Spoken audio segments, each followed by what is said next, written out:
Good morning, everyone. Hope you're having a fantastic week. Hey, this morning we're going to talk about priorities. Finding your priorities, getting a focus, and working to fit it all in. Why is this important for us as far as teaching tips go? I would say there are three reasons. Number one, we are our children's greatest influence, and we are always teaching our children. The older I get and the more children I have leaving, we've graduated 5, the more I realize what mini me's they really are and how important it is for me to set the right examples and have the right priorities, because my children also carry those priorities forward in their life. So that would be the first reason. The second reason I would say, you can't lead someone to the place that you haven't been. So if I want my children to be able to have their priorities in order and to be able to live a successful life with good focus, I have to make sure that I have done that as well, right? And so for me to lead them to a place, I have to have been there myself. That'd be the second reason. The third is the law of the lid. John Maxwell describes the law of the lid and says the organization, in any organization, the organization will never outgrow the leader.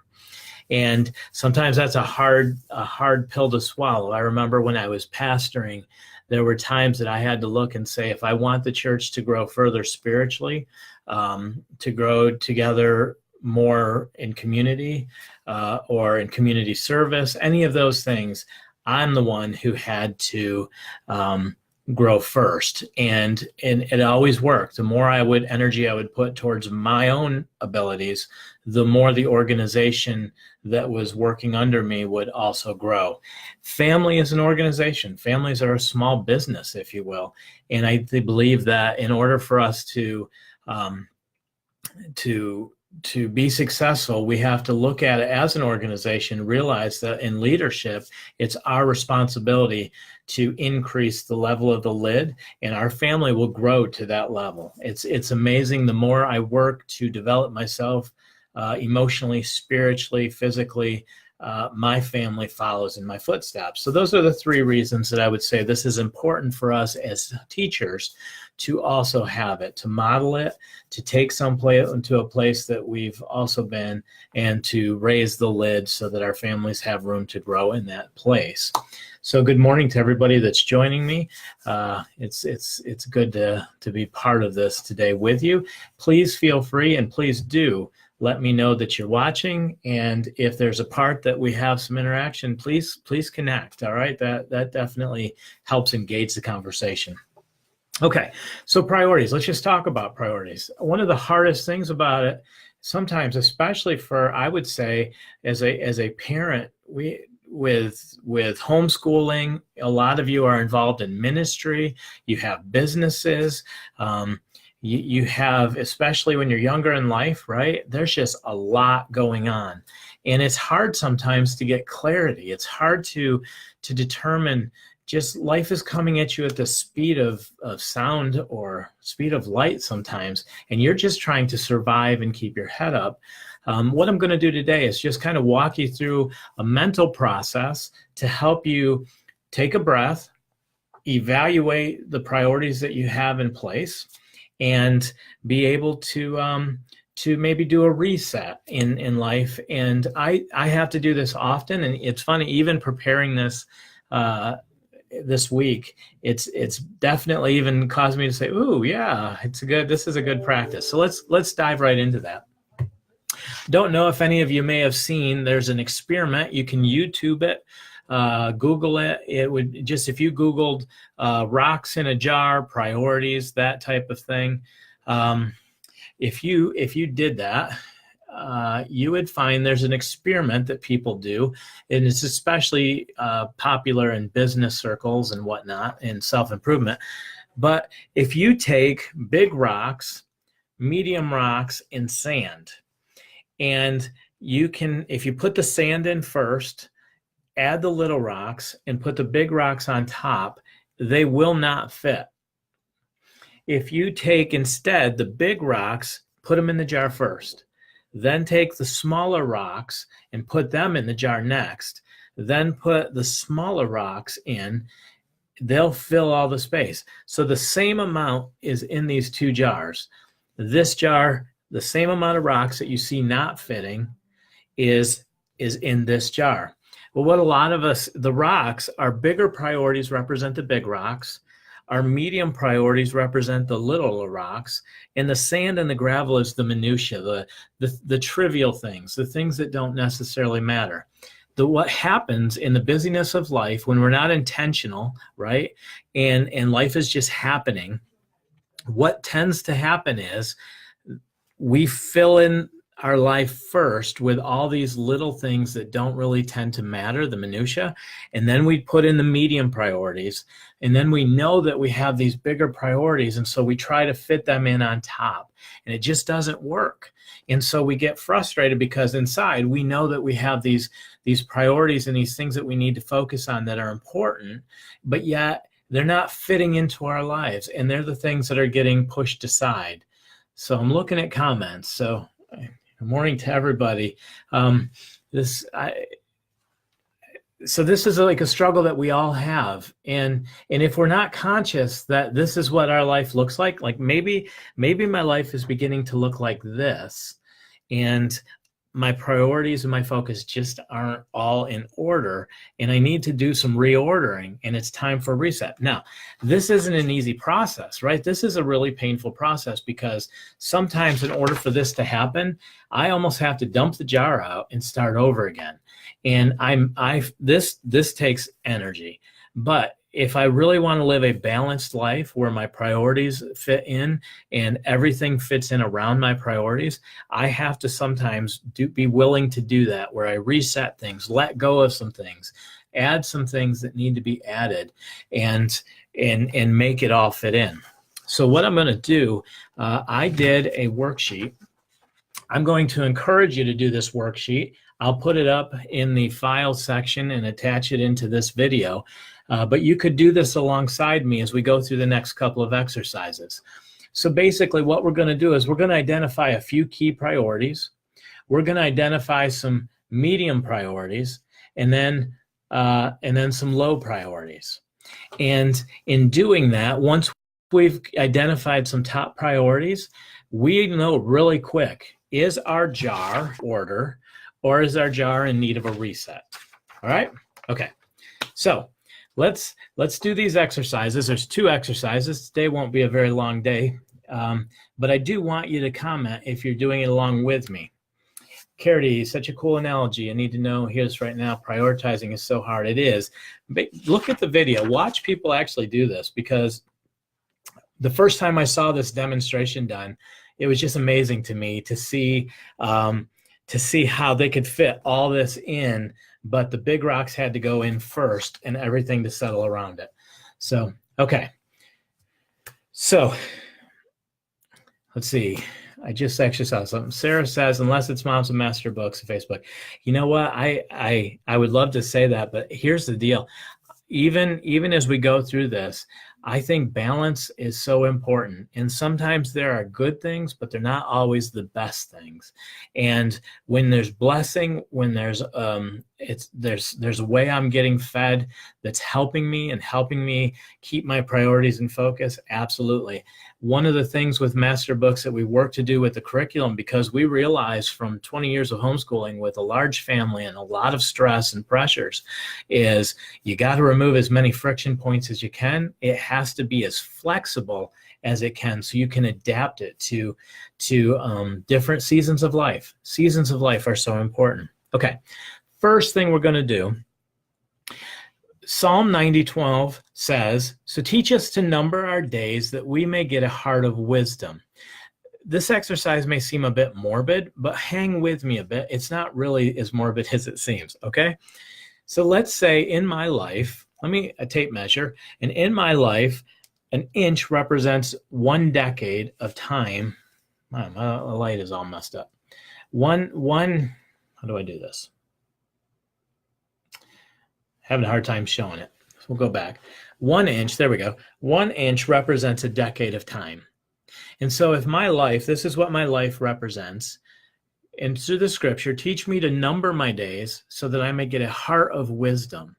When I look at this, if I say this is the breadth of my life, 1 inch every decade, I've already come to over the halfway mark of the time that I have. And so reflecting on my days, I have a shorter amount of time left than I have here. But let's do something today. And again, hang with me on it. Let's instead of being where we are, move to the end. And I would like you to imagine today that today is the last day you have on planet Earth. Your deathbed. You're in your room. The faint sounds of the hospital equipment is in the background. Your family and your friends are gathered around you.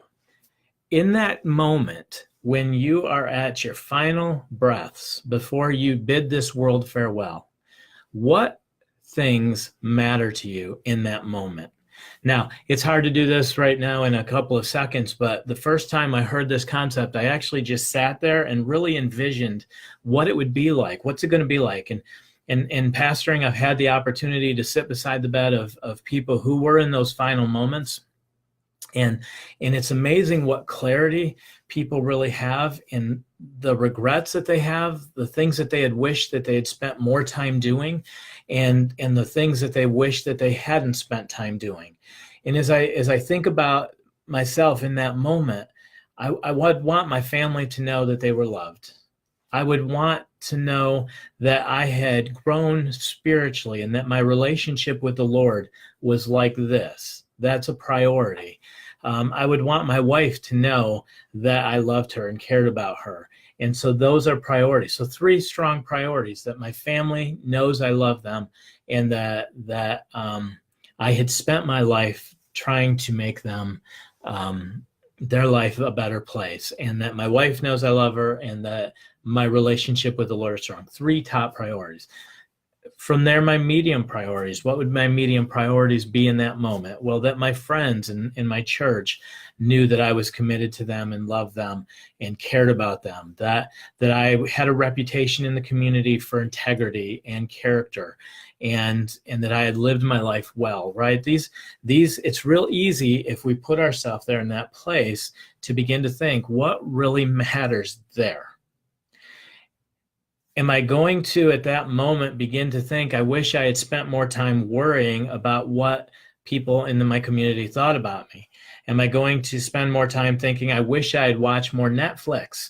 I wish I had had a bigger television. I wished that I'd spent more time worrying, period.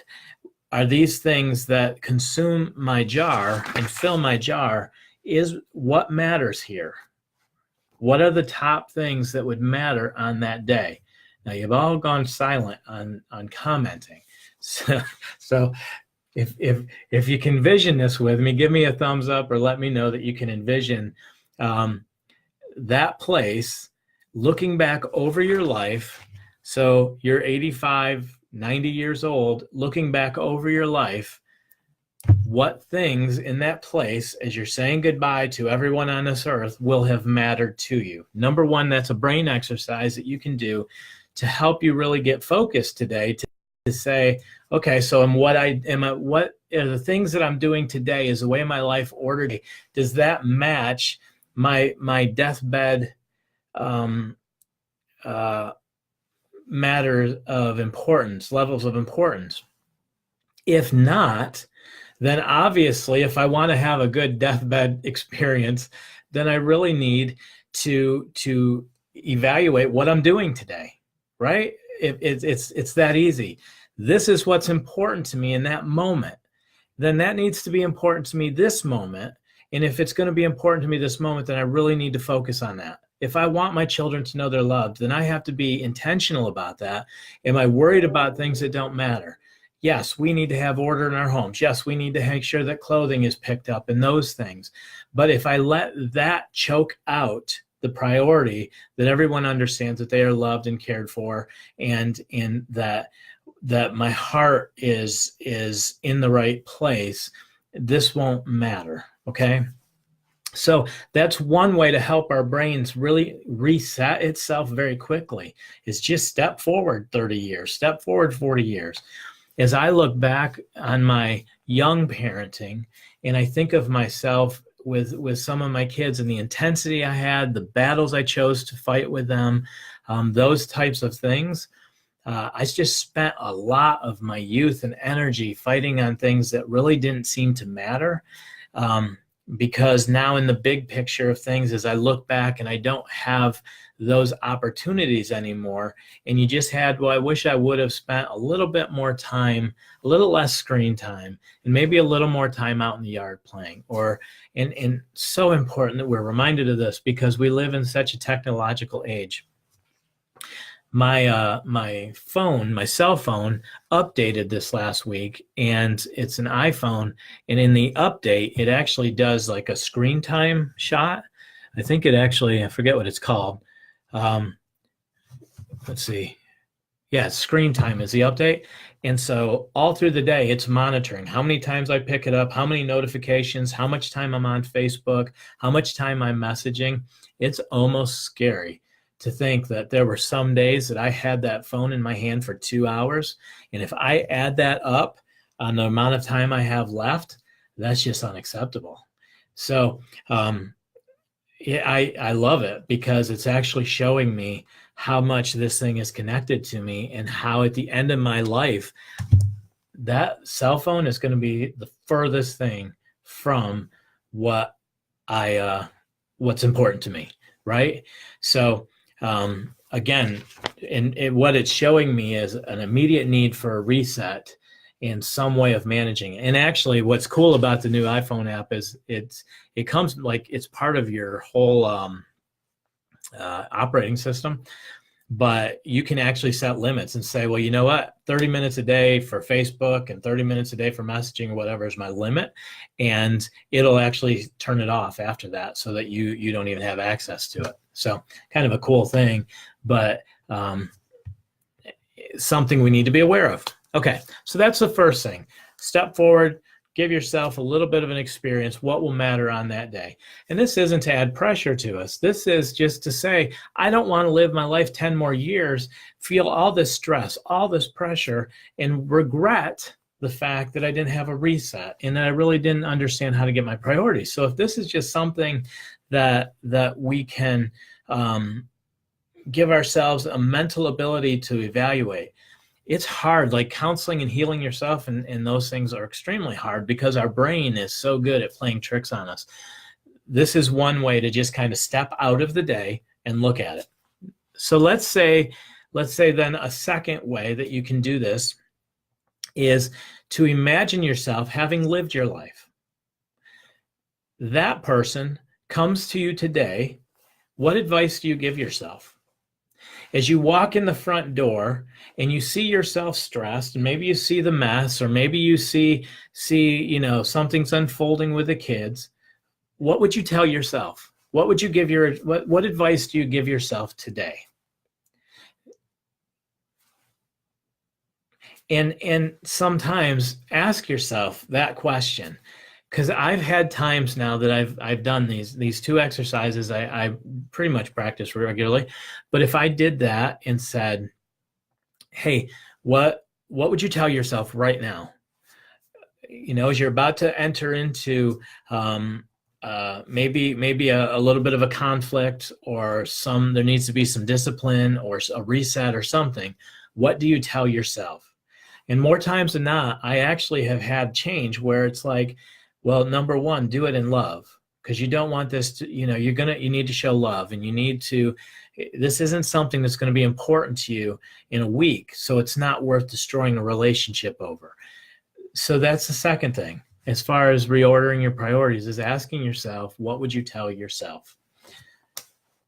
Charity, if we want tomorrow to be different, we have to make changes today. Absolutely. I believe everything I experienced today is the result of something I said, did, or thought yesterday. Where I live, my relationships I have, I don't always enjoy the consequences of what I've done yesterday, but I am dealing with it today, and I am living in it, the good, the bad, and the ugly. If I want tomorrow to be different, I need to change today, or it's not going to be different.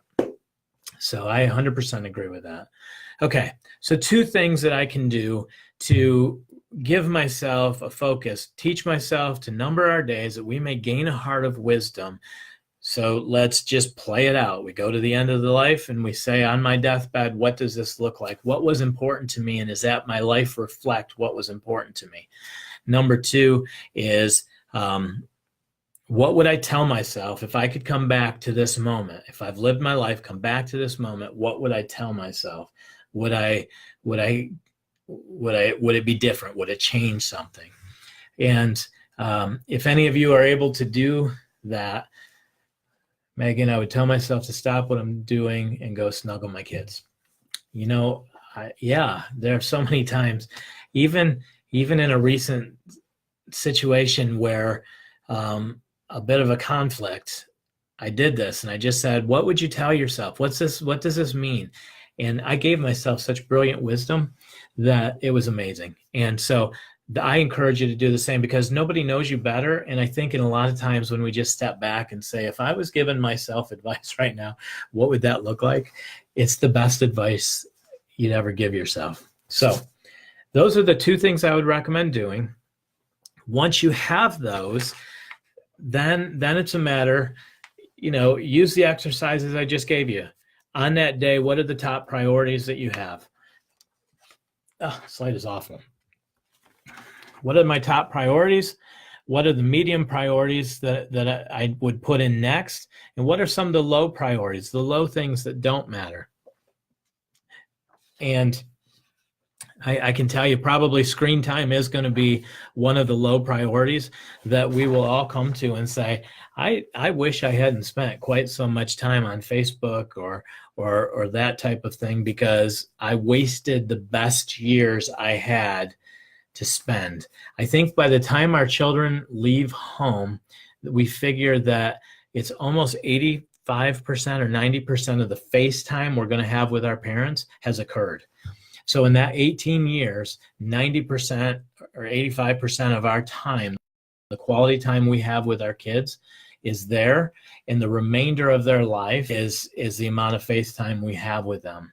And so these years that we have with them in the home and the opportunity to school them and all of these things, we carry all these tensions and anxieties and wishing that, we look forward to the day, right? But that day comes really quick, and being able to focus and put our priorities right. So once you've done that, then imagine yourself putting the rocks in the jar. In my life, what is important? Well, number 1, my relationship with the Lord. Is a priority? Is that really reflected in my life? What am I doing about that? Am I really working to connect with Him and grow spiritually in my relationship with Him? Number 2, my relationship with my wife. What am I doing about that? How does she know that she's one of my top priorities and that I love her and care about her and am investing myself in her? Number 3, my children and my family. Do they know I love them? Have I taken time to let them know how important they are today and begin building those practices so that my priorities are in order? Then we begin adding, my career is an important priority that I've focused on advancing the kingdom, taking advantage of the talents I have. Have I done that today? And as I put that in the jar and begin just 3 of each of the priorities and seeing how it lines up, and give yourself that quiz. And then if not, give yourself a hard reset and say, hey, something's got to change. There's no room in my life for my top priorities. My life is full of all the minutia, all the things that didn't matter, all my medium priorities. So the things that really matter to me don't have room. And so I have to change all of this in the balance. And I think we will all be surprised at how much more balanced we feel here when we have our priorities in order, our focus is in order, and how much all of a sudden there's a trickle-down theory. Some of you may remember, maybe not, Reagan economics was a trickle-down theory that if you supported capitalism and you supported the growth at the top, and wealthy people had income, that would spill over and the entire economy would do better. Well, trickle down effects do happen, and I think we're seeing some of that again. But in our families, when I'm healthy and I have my priorities right, when I'm serving the Lord, and I'm focused on my marriage relationship rather than just myself, when I'm focused on showing my children love, it spills over, and my family begins to also reflect back to me what I'm doing. When I get out of whack, it almost always reflects back to me as well. And so it's just a really good time at the beginning of the year, right? We start out with a lot of excitement. Then we kind of move into, the bad habits are starting to develop. The kids are starting to get a little bit like, okay, the school thing is good, but we're about done. And we have to kind of catch our stride. You burst out of the gate, and now we start to feel a little winded, and we just have to catch that breath. And I think this is a really good way to do that. So let me just see real quick. Enjoy daily because it's daily small things that matter. There are days that the chaos. Yes. And Molly says that there are days that there are chaos, so enjoy the everyday simple things. You almost even tend to stop and enjoy the chaos. Now that when my family comes together, you can only imagine it's pure craziness with the grandkids coming in and the kids and dogs and everything else. And there are moments that I'm just like, thank you for this moment. Thank you for this chaos, because what it represents is a quality life. Your words remind me of the favorite quote, C.S. Lewis. You can't go back and change the beginning, but you can start where you are and change the ending, Laura says. 100%, Laura. We can't change anything, but we can live our life forward. And I don't believe that tomorrow has to be the same as today if I'm intentional about the way I live today. Doesn't mean I don't have to live with the consequences of the past, but it also means that I can begin to improve things rather than continuing to go down a bad direction. How little time I have with them a lot lately, as with my oldest family as a senior, schooling in California next year, lots of reevaluating going on. Yeah, Rachel, that 3 of my children are married, and that can be a brutal experience. It's a blessed experience, but it's just hard to know that season of life is changing. But we're in the process. We just graduated a senior, and every time letting them begin to fly. And you think of nature where the mama bird lets the baby out of the nest, and thud, and is the cat going to get them? Is something going to happen? It's just brutal.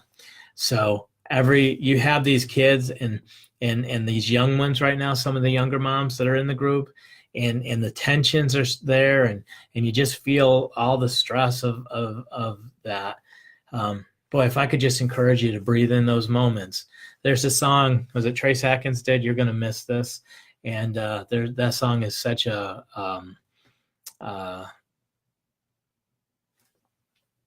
accurate portrayal of what it's like to age and see your families grow. It's fun to watch them grow, and it's beautiful to see them develop and blossom and start their own families and move forward in life. And so I would never want to hold them back. But boy, nobody ever prepared my heart for what it was going to be like, especially because as homeschooling environment, right, we're all like, hey, this is our tribe, this is our pack. And then all of a sudden one leaves the pack, and it's a bit to reflect on. So communion with God helps us remember to keep my focus. Mandy says, yes.